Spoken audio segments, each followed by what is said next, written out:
Buenos días con todos.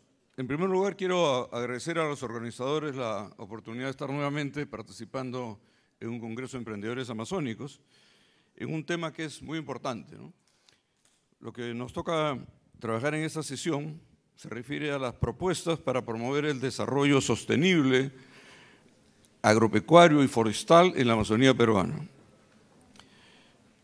Para ello, vamos a seguir la misma metodología que se usaba en todas las sesiones, de tener una presentación inicial que va a dar el doctor Marduro Yani por unos 25 minutos, luego tendremos 5 panelistas que nos van a dar los puntos de vista de diferentes actores, diferentes aproximaciones sobre el mismo tema.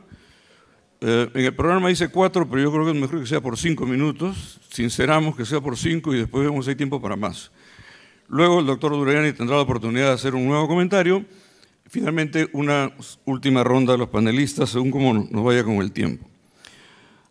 Ahora, yo quisiera hacer una pequeñísima intervención sobre la importancia del tema, ¿no? Cuando hablamos de la Amazonía, hablamos de que el 46% de la población es población rural, que se dedica mayormente a actividades agropecuarias y forestales. O sea, hay digamos, el peso de la actividad rural en la Amazonía es más grande que en otras regiones del país. Es un dato importante. Y el segundo dato importante es que esa población, que en porcentaje de la población peruana es menos del 5%, o bordea el 5%, es responsable del 45% de las emisiones de gases de efecto invernadero del país. Porque la tala y la quema de bosques, que es lo que está asociado a la deforestación y al manejo de la agricultura, genera el 45% de las emisiones de gases de efecto invernadero del país. Si tuviéramos que ocuparnos de solo una tarea para reducir las emisiones del país, sería esa: poner todos los esfuerzos del país, de todos los sectores, en lograr que esa deforestación se reduzca, desaparezca y ojalá se revierta, porque también tenemos espacios para generar nuevos bosques productivos que nos ayuden a generar más riqueza. Entonces, decía esto solamente para tener conciencia de la importancia del tema y cómo este tema tiene que ser fundamental en la propuesta de plan de desarrollo de la Amazonía en la cual estamos hablando. Dicho esto, quisiera entonces invitar al doctor Marduro Yani a que nos acompañe como conferencista. El doctor Marduro Yani es ingeniero agrónomo y forestal, doctor en ciencias con destacada trayectoria académica y profesional. Fue profesor, director, decano y es actualmente profesor emérito de la Universidad Nacional Agraria de La Molina. Ocupó cargos clave como director general forestal y de fauna y jefe ambiental en el BIT. Ha publicado 27 libros, ya pronto serán 28 creo, y numerosos artículos sobre la Amazonía.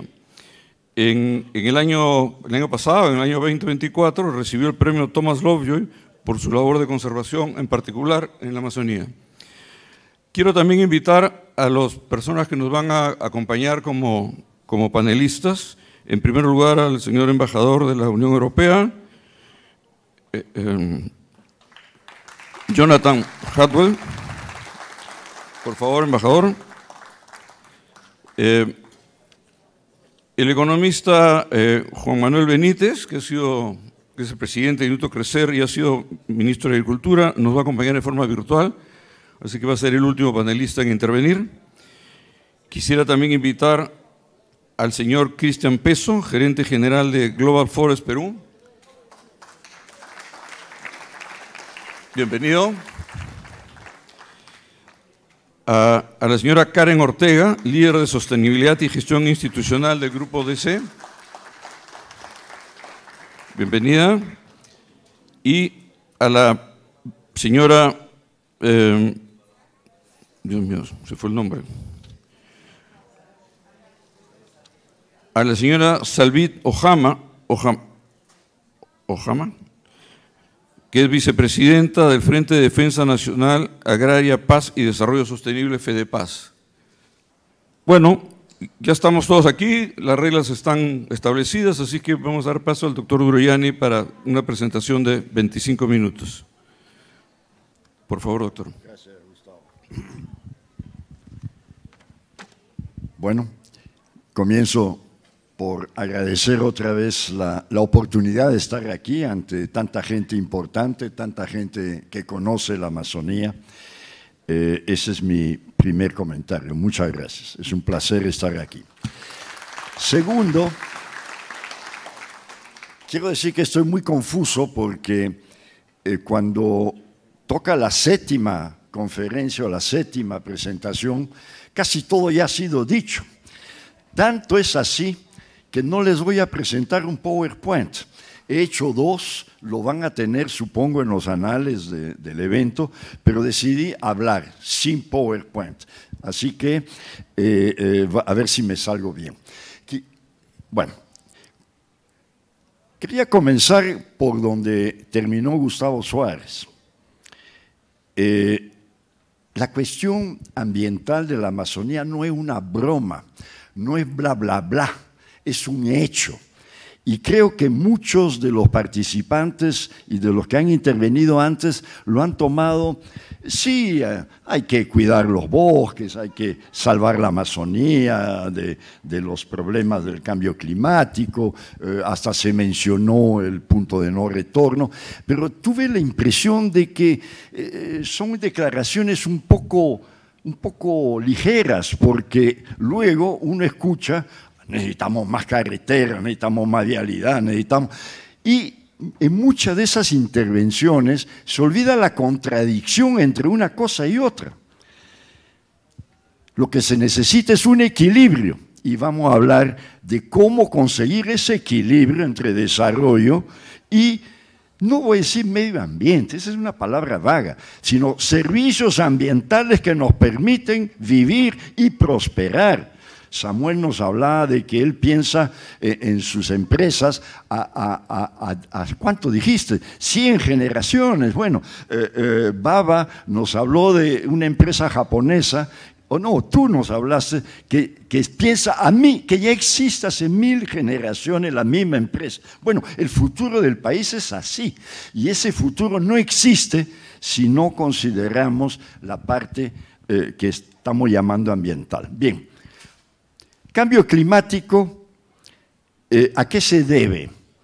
Se debe a la deforestación, no solo en el Perú, porque ojo, que el cambio climático no es un problema peruano, es un problema mundial, y nosotros sufrimos mucho más de lo que hacen los países o lo que hicieron los países desarrollados que lo que nosotros mismos hacemos. Pero aún así, en el caso de Perú contribuimos mucho a eso, como bien lo dijo Gustavo. Una población mínima produce la mayor parte de las emisiones de carbono del Perú. Y somos nosotros, somos los que estamos aquí, ustedes. Y eso debido a la deforestación. Primero, deforestación. Con mucho agrado he visto que ahora hasta los gobernantes reconocen que hay por lo menos 12 millones de hectáreas deforestadas. Yo digo, no son 12, es más, porque ese dato es de 2 o 3 años atrás, simplemente considerando que deforestamos 150 a 200 mil hectáreas por año, ya estamos acercándonos a los 14. No importa, en la charla voy a hablar de 10 millones, que es la cifra menos discutible, porque los políticos en general hablan de la deforestación a partir del año 2000, pero se olvidan que desde la década de los 40 hemos comenzado a deforestar la Amazonía. Por eso estamos hablando de 10, 12 y digo quizá 14 millones. Bien. Cambio climático, entonces, es parte consecuencia de la deforestación, pero también de otro factor que siempre olvidamos, de la degradación del bosque. Recuerden que nuestros bosques han sido explotados desde hace 150 años, pero por lo menos los últimos 70 años. Primero se sacó cedro y caoba, después se sacó otra cosa, después vino el desenrollado de madera para hacer triple, y esas sucesivas invasiones al bosque lo han ido degradando, y cada vez que se entraba al bosque, entraba el cazador, entonces, y luego vino la explotación petrolera, que es un enorme factor de degradación debido al mal manejo de los pozos y del transporte del combustible, como lo saben muy bien todos los loretanos. Entonces, la degradación del bosque es otro factor de incremento de gas carbónico en la atmósfera. Entonces, cuando hablamos de por qué hay cambio climático y por qué el Perú tiene que trabajar en eso, deforestación es importante y degradación también es importante. Y lo digo porque más adelante vamos a volver a eso. Consecuencias ya han sido citadas. Yo necesito un poco de líquido, una botellita de agua. Sí. Bueno, la primera consecuencia, obviamente, cuando hablamos de cambio climático, es la desertificación. Ustedes han escuchado esa palabra, el punto de no retorno. Fue mencionado aquí. El punto de no retorno fue fijado primero en 18% de toda la Amazonía. Ya estamos en 18% de toda la Amazonía, incluido Brasil, etc. Pero ahora se llega a que quizás lleguemos a 25% sin punto de retorno todavía. Eso no está bien definido, pero el punto de retorno significa que el bosque que queda no va a tener la capacidad de generar suficiente agua como para mantener el propio bosque, y vamos a entrar a un proceso de aridización progresiva, y ahí sí sin retorno. Por eso lo llaman el punto de no retorno. Eso es un hecho, eso está demostrado. El estado de Pará ya entró en el punto de no retorno plenamente, porque es el más expuesto a la deforestación y es el que está más cerca del Atlántico. Pero eso está progresando hacia nosotros. Bien, régimen hidrológico, hemos escuchado en la sesión previa hablar de hidrovías. Oiga, el régimen hidrológico es más afectado por la deforestación y la degradación que cualquier otra cosa. Para nosotros es peor eso que la acumulación de carbono en la atmósfera, porque de eso derivan las sequías que ya hemos visto en Iquitos y sobre todo en el Brasil, sequías tremendas en que los ribereños están obligados a hacer pozos de 2 a 3 metros para conseguir agua. Imaginan ustedes nuestros ribereños teniendo que hacer pozos para beber. Las canoas ya no llegan a las escuelas, tienen que hacer camino a pie. Esa es la sequía. 4 o 5 meses después tienen el agua hasta aquí. Eso es parte de influencia directa de la deforestación en esta región, en la ceja de selva y en la selva alta. Entonces, eso es algo que la sedimentación, se habla de hidrovía, la dificultad de hacer hidrovía en parte porque los bancos de arena se mueven, pero ¿de dónde vienen? De la deforestación que hacemos aquí arriba, y digo aquí arriba en Tingo María, entre otras regiones de la selva alta.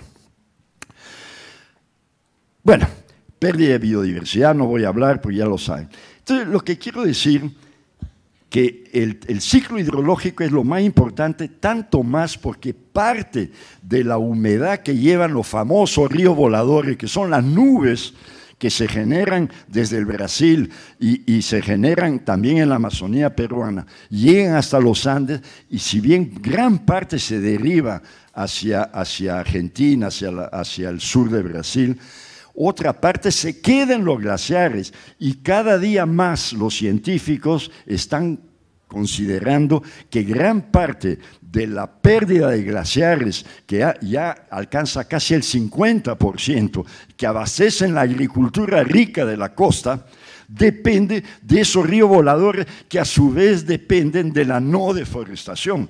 Entonces, básicamente lo que estoy diciendo es que, lo que estoy explicando es que eso no es una broma. El tema ambiental no es un apéndice a poner después de un título, sustentable, vamos a ser sostenible. ¿Pero qué quiere decir? Para ser sostenible hay que cuidar del bosque que queda, y vamos a insistir sobre eso. Bien, Aparte de que hemos deforestado esa enorme cantidad de hectáreas, como vamos a ver, la mayoría de lo deforestado no produce nada. Eso ha sido dicho y redicho en este evento y me alegra, porque algunos años atrás no se reconocía eso. Lo que vemos todos entre Tingomaría y Tarapoto son miles y miles de hectáreas pérdida de vista de pasto sin vaca, de áreas de Purma, de áreas de Chapumbal, áreas degradadas que no producen nada. Eso es la triste realidad. Hemos deforestado un enorme pedazo del Perú y no lo usamos. Y ahí es donde vamos a tratar de ver por qué. Bien, ¿por qué? ¿Por qué? Porque las leyes en general o son inadecuadas, no dan opciones, no dan alternativas a la gente, son muy prohibitivas en esto, muchas leyes forestales, ambientales, veo aquí al viceministro de Medio Ambiente, prohíben, ponen límite, pero no dan alternativa, no dicen, ¿qué más? ¿Qué se hace? O si no, hay otras leyes que son demasiado permisivas, o sea, se va de un extremo al otro y ninguna sirve. Bueno, de políticas, planes, ayer se habló mucho. Oiga, políticas y planes y hasta las leyes son excesivamente sectorializadas, raramente son integrales. Yo siempre cito, ya lo debo haber citado en un evento anterior, en Loreto, unos 15 años atrás hicimos un estudio y encontramos 33 planes de desarrollo para Loreto, 33 planes. Uno era de agricultura, el otro era de transporte. Ninguno congeniaba, ninguno entronizaba. Cada plan que costaba 1 millón o 2 millones de soles o de dólares para ser hecho, entraba en conflicto directo con todos los demás. En el propio Ministerio de Agricultura había un plan ambiental de hacer áreas protegidas y un plan de desarrollo de la palma aceitera encima del mismo lugar donde el otro sector del mismo ministerio planeaba conservar. Y todo era así, todo es así. Entonces, yo sí creo que se necesita un plan nacional estratégico para la Amazonía. En realidad se necesita para el Perú, porque la Amazonía no es independiente del Perú. Pero no confío mucho en los planes, porque además no tienen financiamiento, entonces no se cumplen, igual que las leyes no se cumplen. Yo creo que en el caso nuestro tenemos una especie de cultura de la desobediencia que da lugar a la informalidad. La hemos visto en este evento, yo lamento decirlo.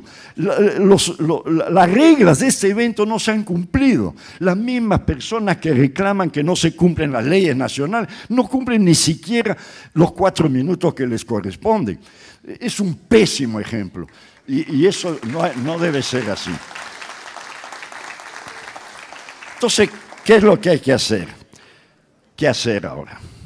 Bien, tenemos con esos millones de hectáreas deforestadas sin uso, y ojo, no son solo sin uso, sino que producen en general menos de 30% de lo que pueden producir si se aplicara la tecnología disponible. Al ladito nomás en el Brasil, las hectáreas producen 2, 3 veces más que nosotros. Aquí hay excepciones, hay empresas y hay agricultores que producen mucho y muy bien, pero casi todo lo que hacemos es menos de la mitad de lo que podemos. Bien, entonces, en conclusión, sin deforestar 1 hectárea más, podríamos duplicar, triplicar, cuadruplicar la producción nacional utilizando la tierra disponible. Ahora, ¿por qué no se hace?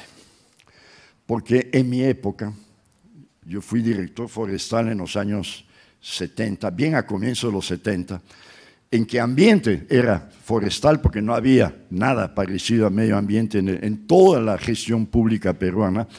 Yo fui uno de los que aplicó con más rigor el famoso reglamento de clasificación de tierras por capacidad de uso mayor.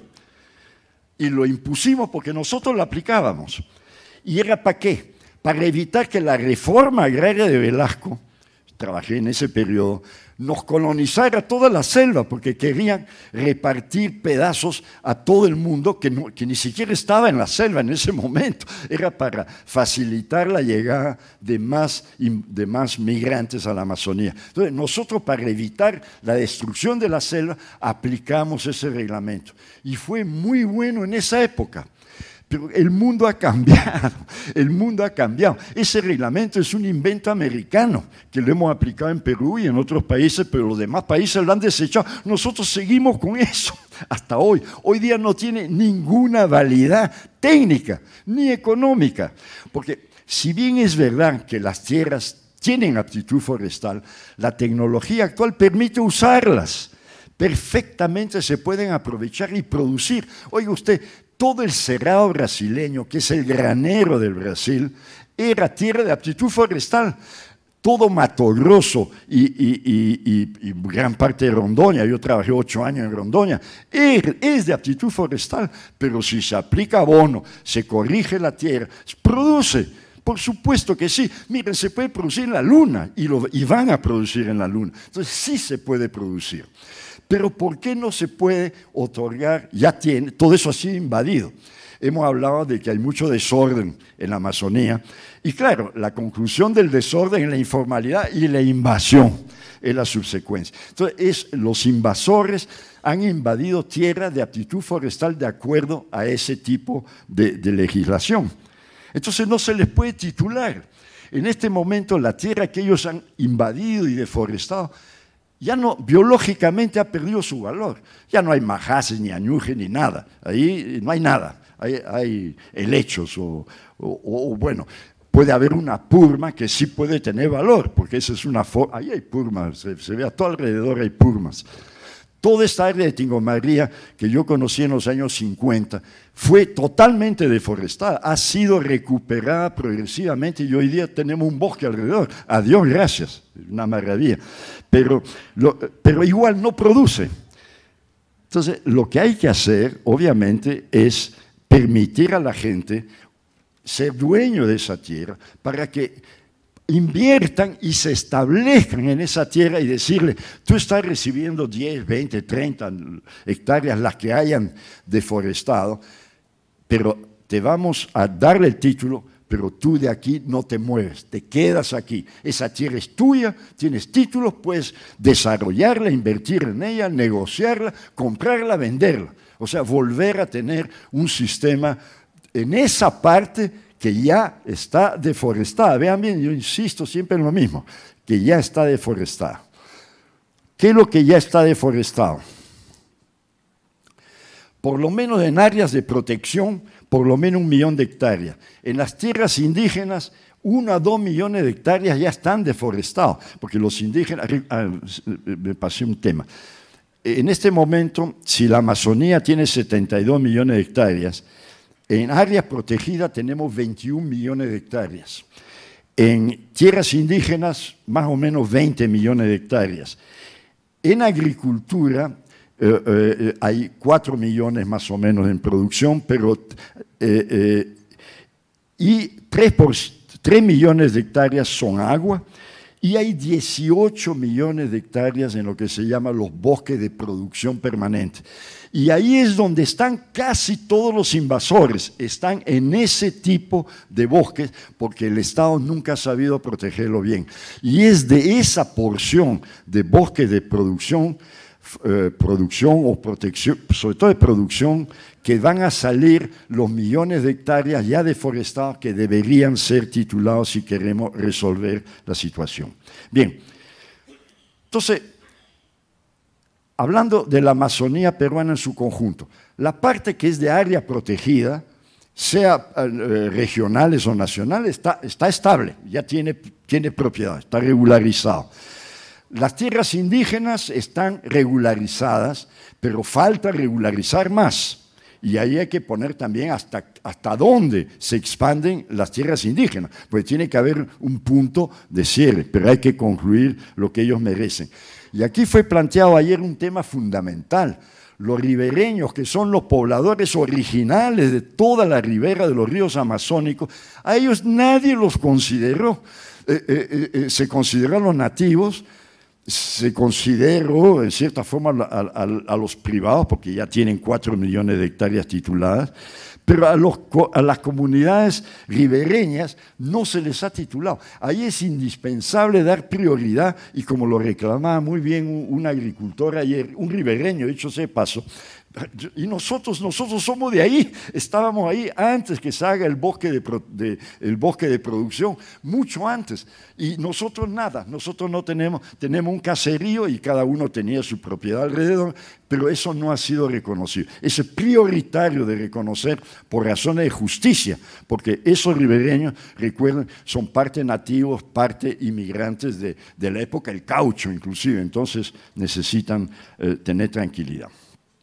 Bien, terminamos con la titulación, que en realidad se reduce, si reconocemos que ya hay 4 de los 10 millones de hectáreas destruidos, hay 4 millones tituladas, tenemos 6 millones sobrantes. De esos 2 millones son como estas tierras, no se puede cultivar de ningún modo. Eso hay que dejar que la naturaleza recupere, rehabilitación natural. Pero hay 4 millones por titular. Y ese es el esfuerzo que hay que hacer, porque eso va a permitir asentar cientos de miles de campesinos, de familias campesinas sobre la tierra. Ahora, titularlo no basta. Como ya se ha dicho hasta la saciedad, hay que darles asistencia técnica, hay que ayudarlos. Y la ayuda puede venir de los empresarios, como ejemplos muy buenos he visto.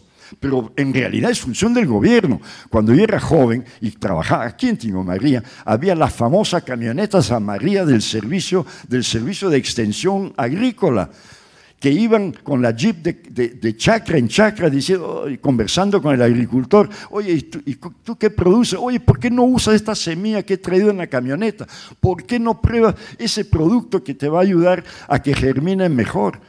Y necesitas crédito. Yo tengo aquí un formulario para que pidas un crédito blando. O sea, eso ha existido en el Perú, pero como tantas veces hemos visto en este evento, lo que había de bueno se destruye o se abandona y hay que recomenzar algunos años después. Pero es fundamental asistencia técnica y crediticia. Yo soy radical en decir que no vale la pena titular esas 4 millones de hectáreas si simultáneamente no se monta un servicio eficiente de asistencia técnica y crediticia. Pero no solo eso, servicio social, ¿dónde está la educación? ¿Dónde está la enseñanza en matemáticas que reclamaban tan justamente el otro día? ¿Dónde está la salud? Solo eso diría al comienzo, el resto puede venir más tarde. Vialidad, sí. Vialidad, por supuesto, los millones de dólares que invierte el Ministerio de Transporte deben ser 99% en consolidar la infraestructura que ya existe. Hoy día demoramos 15 minutos en el puente porque un camión se atravesó en el puente y no puede pasar porque ese puente, el puente de Tingo María sobre el Monzón, está cayéndose sobre el Guayaga. Está cayéndose, es un puente que construyó Belaúnde hace 60 años. Eso es lo que hay que hacer, no pensar en irse al Purrus a hacer una carretera en medio del bosque, porque como bien se ha dicho, Samuel lo ha reiterado, toda carretera nueva es facilitar la ilegalidad, la invasión de tierra.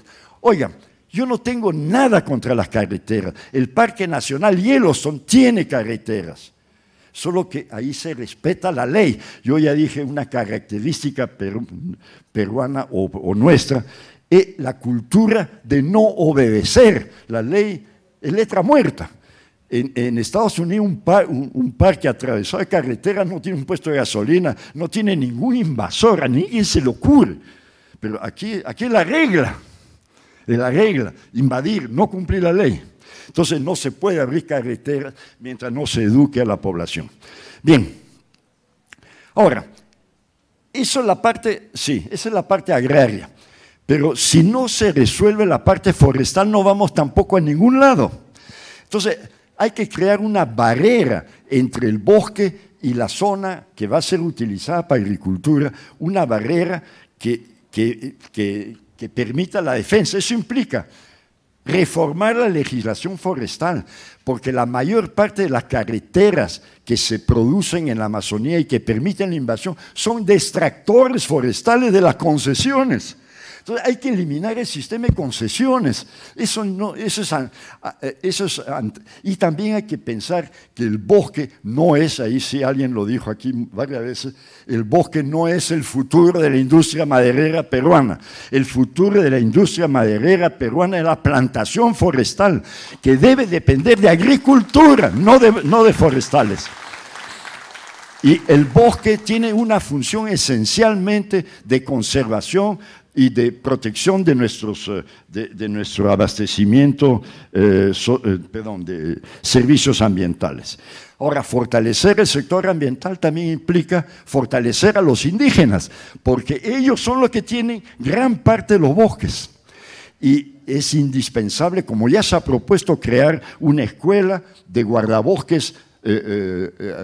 Pueden ser, no tienen que ser solo nativos, pero de guardabosques locales capaces de hacer cumplir la legislación. Así como hay guardaparques, debería haber guardabosques. Eso existe en Alemania, en Francia, en cualquier país. Una cosa es guardaparque, otra es guardabosque. Aquí no hay guardabosques.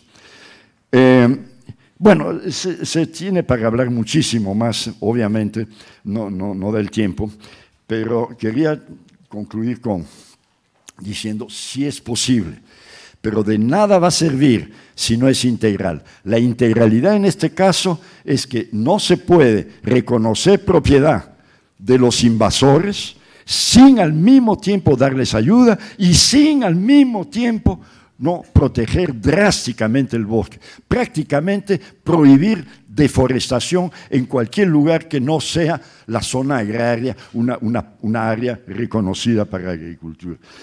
Todos ganan, el Perú, la Amazonía prospera, y creo que el consenso está muy maduro. Yo he asistido a 3 reuniones de estas y me impresiona el cambio en los discursos. Todos, hasta Samuel, han cambiado el discurso, un discurso mucho más equilibrado ahora, un discurso que sí permite conciliar ambiente y desarrollo y alcanzar el famoso sostenible, pero también lo de integral. Gracias.